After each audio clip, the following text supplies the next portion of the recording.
Blue Beast Tales by the Paranoid PI. Mothpocalypse. Carmichael, a man whose life was a stained tapestry of cigarette smoke, lukewarm coffee, and the clatter of a typewriter, hunched over his keyboard. His apartment, a monument to disarray, reflected the chaos of his pulp noir detective novels. He was a writer of the weird, a chronicler of the bizarre, and tonight, the bizarre had arrived in the form of a blue moth. It landed delicately on his keyboard, an iridescent sapphire against the yellowed keys. Carmichael, mid-sentence, squinted at it. "Well, ain't that a peculiar thing," he muttered, reaching out a nicotine-stained finger. The moth fluttered away, leading him on a merry chase around his cramped apartment. He lunged, he stumbled, he cursed, until finally, with a triumphant swat of a crumpled manuscript page, he trapped the creature. Laughing, he marched to the bathroom and tossed the blue moth into the toilet. "So long, sucker," he chuckled, flushing the evidence of his brief entomological adventure. Back at his desk, the night deepened, and words began to flow. Suddenly, another blue moth landed on his shoulder. Then another, and another. Soon, the air was thick with the silent flutter of blue wings. Carmichael, his amusement turning to unease, grabbed his deodorant can and his lighter. A makeshift flamethrower, born of desperation and a writer's ingenuity. The moths, it seemed, were emerging from the bathroom sink. He ripped the plumbing apart, revealing a horrifying truth: the moth eggs, countless and glistening, infested his pipes. His laughter echoed hollowly in the now dismantled bathroom. "Well, that's just great," he sighed, grabbing a battered suitcase. "Time to relocate." Stepping outside, he was met with a swirling vortex of blue moths, a living cloud buzzing around the street lamp. A jogger ran past, screaming, pursued by a relentless swarm. Carmichael, his eyes wide, jumped on his motorbike and roared out of the city, heading for his family's mountain lodge. He arrived to find the lodge covered in blue moths, a shimmering, living blanket. He pushed open the door and stumbled inside, flicking on the television. A news bulletin flashed across the screen. "We come to you live from the site of the origin of the blue moth epidemic. A declassified nuclear testing zone, textiles, crayon, and printing press factories. Moths love the taste of blue dye, nuclear waste." The screen dissolved into static. 1, 2. Carmichael stared at the blank screen, a slow grin spreading across his face. "It's a moth's world, and we're just in it," he declared. "That gives me a great idea for my next book, The Mothpocalypse." When the light of one detective both attracts and repels the moth, he grabbed his typewriter, the clatter echoing through the moth-infested lodge, ready to chronicle the end of the world as he knew it, one pulpy, blue-tinged word at a time.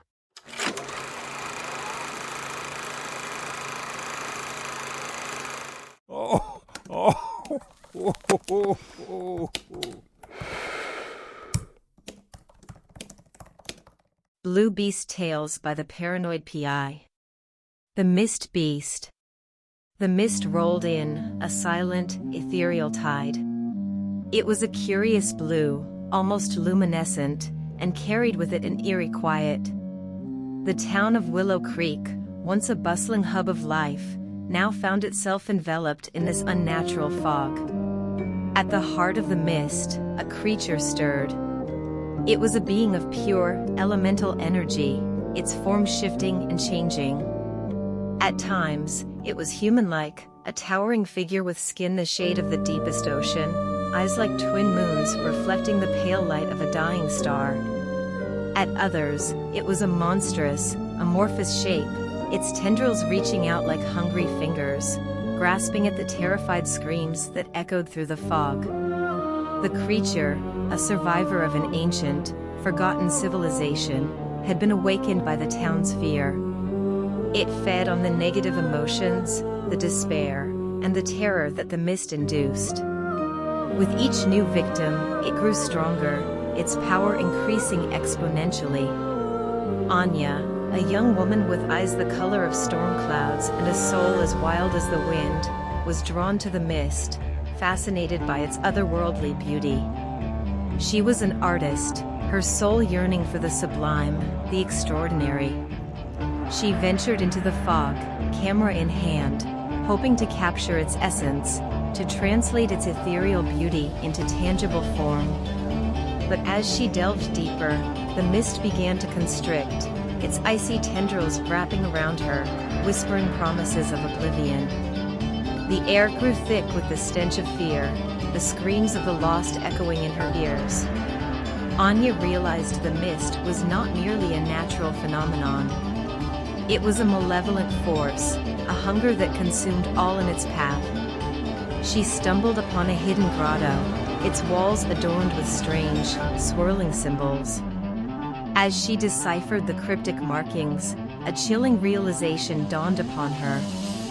The symbols were ancient, a language older than time itself, a warning about the creature that lurked within the mist.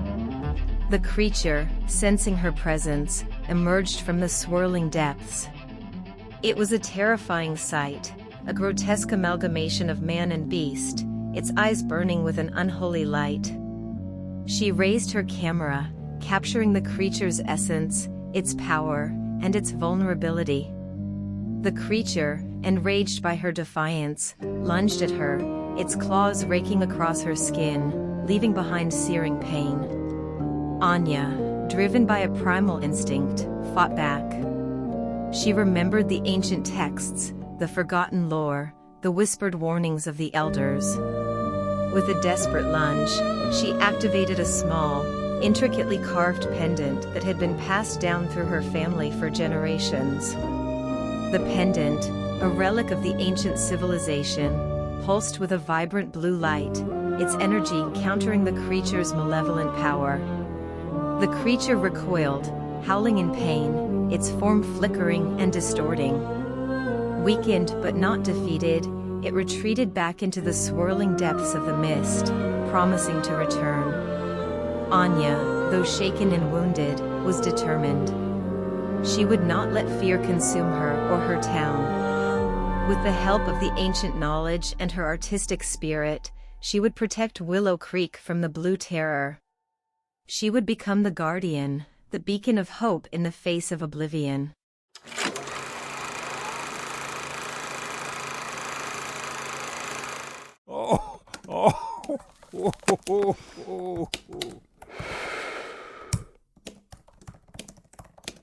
Blue Beast Tales by the Paranoid PI. This hallucinating matrix. The flicker started subtly. A double take at a pedestrian whose face seemed to blur for a fraction of a second. A door handle that elongated impossibly as his hand reached for it. Mark dismissed them as glitches, minor anomalies in the otherwise perfect virtual reality he called home. He'd been in the sim for years, decades perhaps. Time was fluid here, a construct as malleable as the code that built their world. He had a job, a wife, 2 children, all constructs, of course, but indistinguishable from reality, until the glitches became more persistent. One morning, his daughter's eyes flickered black for a full second during breakfast. He'd excused himself, blaming a sudden headache, the virtual equivalent of a migraine. But the unease lingered, a cold dread seeping into his programmed contentment. Then came the whispers, faint at first, just at the edge of his hearing. In crowded marketplaces, during quiet evenings at home, he'd catch snippets of distorted voices, like radio static tuned to a frequency just beyond human comprehension. They spoke in no language he recognized, yet he felt a primal understanding of their malice. He tried to report the issues to the Sim's administrators, but there was no interface for complaints, no help desk. He was trapped within the system, a prisoner in his own mind. The world around him began to warp and distort with increasing frequency. Buildings stretched into impossible geometries. The sky rippled like water, and the faces of his loved ones became grotesque parodies of human features, their eyes vacant and black.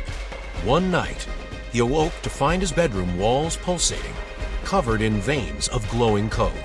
The whispers were louder now, coalescing into a chorus of guttural growls. From the shadows, figures began to emerge. Tall, gaunt shapes with elongated limbs and featureless faces, their bodies composed of flickering pixels, constantly shifting and reforming. They were errors in the code made flesh, manifestations of the failing simulation. He tried to run, but the world around him was breaking down. The floor dissolved beneath his feet, plunging him into an endless abyss of fragmented data. The pixelated figures pursued him, their silent screams echoing in the digital void. He could feel their touch, a cold, digital burn that spread through his simulated nervous system. He stumbled upon a fragmented park, a glitching oasis in the chaos. A single, gnarled tree stood in the center, its branches reaching towards the fractured sky. Beneath it, he saw a flicker, a tear in the fabric of the simulation. A way out. As the pixelated figures closed in, he lunged for the tear. It felt like diving into icy water, a shock that jolted through his entire being. He saw glimpses of other realities, fragmented and distorted, before finally, everything went white.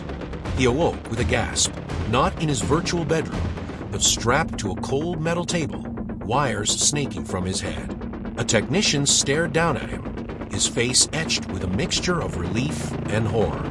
He's out, the technician stammered to someone behind him. He actually made out, but as Mark's eyes focused, he saw a faint flicker in the corner of the room, a single pixelated figure, its black eyes fixed on him. The simulation had not been contained. It had followed him into reality.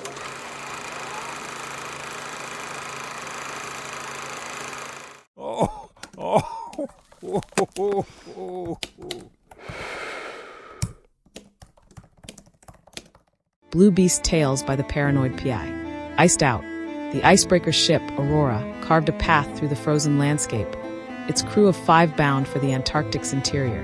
Their mission, to extract core samples from the continent's ancient ice. Dr. Rachel Kim, a renowned glaciologist, led the team.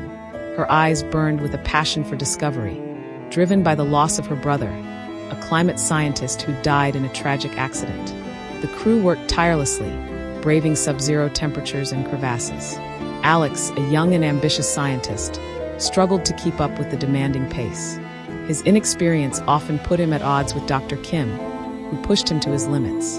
After weeks at sea, the Aurora reached the designated site. The crew set out on foot, trudging through knee-deep snow. The landscape stretched out before them, an endless expanse of white. Finally, they reached the drill site. The team worked tirelessly, extracting cores from the ice. As night fell, they set up camp, erecting tents and a pop-up laboratory. The darkness was absolute, punctuated only by the faint hum of equipment. Then, a glowing, serpentine tentacle emerged from the drilled core sample holes. It wrapped through the camp, attacking the crew with swipes of poisonous barbs. Panic set in as the team fought back with whatever equipment they could find. Dr. Kim was stunned, her eyes widening in agony. 2 others fell, their bodies contorting into unnatural positions. The survivors retreated to a single tent, huddled together in terror. But as the night wore on, they began to change. Dr. Kim's eyes turned a milky white, her skin taking on a translucent, jelly-like quality. One by one, the crew members transformed, their bodies elongating into grotesque, tentacle-like appendages. Alex realized he had to escape. With a lighter, Alex set the tent ablaze, using the distraction to make a run for it. He sprinted into the darkness, the Antarctic wind howling around him. The torch cast flickering shadows on the snow as Alex stumbled forward, his breath coming in ragged gasps. He had to warn humanity about the horror they'd uncovered. The thing in the ice, whatever it was, couldn't be allowed to spread. Alex pressed on, the darkness closing in around him like a shroud. As he walked, the silence was broken by an unsettling sound, the creaking of ice, followed by an unearthly scream. Alex knew he wasn't alone. The thing in the ice was coming for him. With a surge of adrenaline, Alex quickened his pace, the torch casting eerie shadows on the snow. He stumbled, fell, and scrambled to his feet, the Antarctic landscape stretching out before him like an endless, frozen grave. And in the darkness, the thing in the ice waited, its presence echoing through the frozen wasteland like a malevolent heartbeat.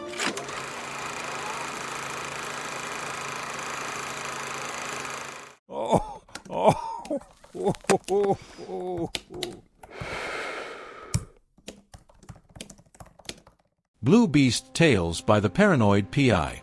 Depths unknown. Captain John Lewis piloted the deep-sea submarine, Neptune's Chariot, into the darkening abyss, fueled by a mix of scientific curiosity and personal demons. His wife, Elizabeth, had passed away from cancer 2 years prior, leaving an unhealable scar. The ocean's depths seemed to echo his grief. As the vessel descended, the pressure gauge ticked upward, and the darkness outside grew thicker. Bioluminescent creatures flickered like fireflies, lighting the blackness. At 2,000 feet, a school of enormous glowing fish materialized, their ethereal scales shimmering like an underwater galaxy. Lewis marveled, awestruck, momentarily forgetting his pain. But the memories crept back, relentless. Elizabeth's smile, her laughter, her final days. The submarine creaked and groaned, protesting the crushing pressure. Lewis's thoughts echoed the vessel's strain. At 4,000 feet, giant squid loomed, their tentacles stretching like ghostly fingers. Anglerfish hovered, their lures glowing ominously. Hydrothermal vents spewed molten lava, casting an otherworldly glow. Lewis documented each discovery, driven by a sense of duty. Then, at 6,000 feet, an unexpected object appeared, a floating mirror. Lewis's heart skipped a beat as he gazed upon Elizabeth's reflection. Her eyes, bright and warm, locked onto his. "John, turn back," she whispered, her voice barely audible over the submarine's life support systems. "The depths will consume you. There are horrors beyond comprehension below." Lewis hesitated, transfixed. His mind reeled with questions. Was this a hallucination? A manifestation of his grief? "Just a little deeper," he whispered, defiance masking his fear. Elizabeth's expression turned sorrowful. "You're playing with forces beyond your control, John. Heed my warning." The submarine creaked downward, protesting. At 9,000 feet, an ancient city unfolded, submerged pyramids and statues, shrouded in silt. Lewis wondered when this civilization thrived. Were they advanced? Did they possess secrets humanity had forgotten? He snapped photos, but upon resurfacing, found them blurred. Equipment malfunction, or something more sinister. Only one image remained clear. The mirror, Elizabeth smiling, her eyes warning. Lewis returned to shore, haunted. His crew sensed the change in him but remained silent. The Neptune's Chariot's logs were sealed, the discovery classified. Lewis's obsession turned to unease. He realized some secrets were meant to remain buried. In his darkest moments, Lewis wondered if he'd truly seen Elizabeth or if the pressure had cracked his mind. The mirror's reflection lingered, a constant reminder of the mysteries below and the horrors that lurked within his own heart.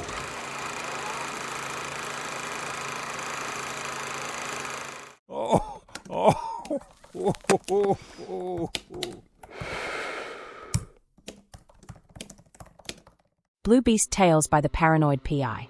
What lurks beneath? The low hum of the bathroom fan couldn't quite mask the drip, drip, drip of the leaky faucet. Sarah barely registered it anymore. It had become a constant in the soundtrack of her life, a monotonous rhythm accompanying the draining away of each day. Little did she know, something else was listening. Something ancient, blue, and hungry. It dwelled within the labyrinthine network of pipes beneath her apartment, a creature of the sewers, feeding on the subtle essence of human life that washed away with every shower, every flush. Sarah was showering, letting the warm water wash away the day's stress, her mind drifting to the soothing melodies playing through her earbuds. Suddenly, the music in her right ear cut out. Panicked, she felt for the earbud, only to realize it had slipped and vanished down the drain. "No, not again," she muttered, exasperated. She turned off the water and knelt by the drain, removing the cover.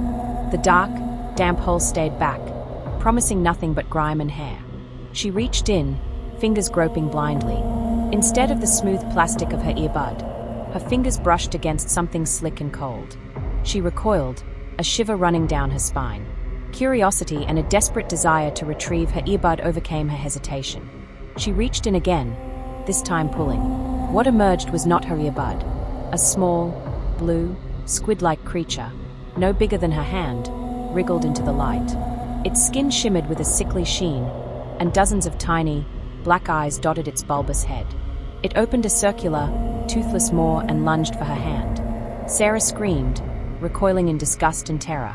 The creature landed on the shower floor, twitching. In a moment of pure instinct, Sarah flushed the toilet. The sudden rush of water swept the creature back down the drain with a gurgling swirl. Shaking, she wrapped herself in a towel and cautiously re-entered the bathroom minutes later. Her heart pounded in her chest. The creature was gone, but a trail of viscous, blue mucus led from the drain to the middle of the bathroom floor. And there, nestled in the glistening slime, was her earbud, surrounded by dozens of small, pulsing, blue eggs. A wave of nausea washed over her. She grabbed a thick towel, scooping up the mess, earbud and all. She hurried outside to her fire pit, a relic from a brief, ill-advised attempt at backyard camping. With trembling hands, she tossed the towel into the flames. As the fabric caught fire, an unsettling sound pierced the night air. A high-pitched squealing, like the cries of 1,000 tiny mice, emanated from the burning mass. The eggs were hatching, or perhaps dying. The sound sent chills down Sarah's spine. She knew, with a chilling certainty, that the creature she had flushed was not alone. Driven by a mixture of fear and a desperate need for control, Sarah returned to her apartment.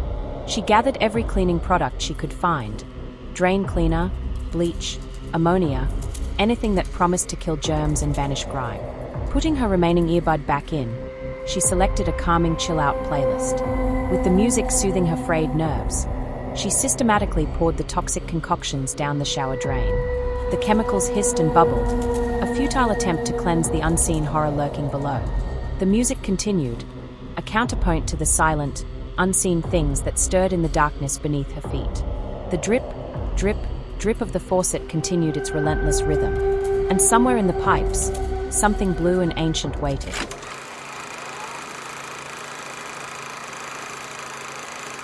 Oh, oh, oh, oh, oh, oh.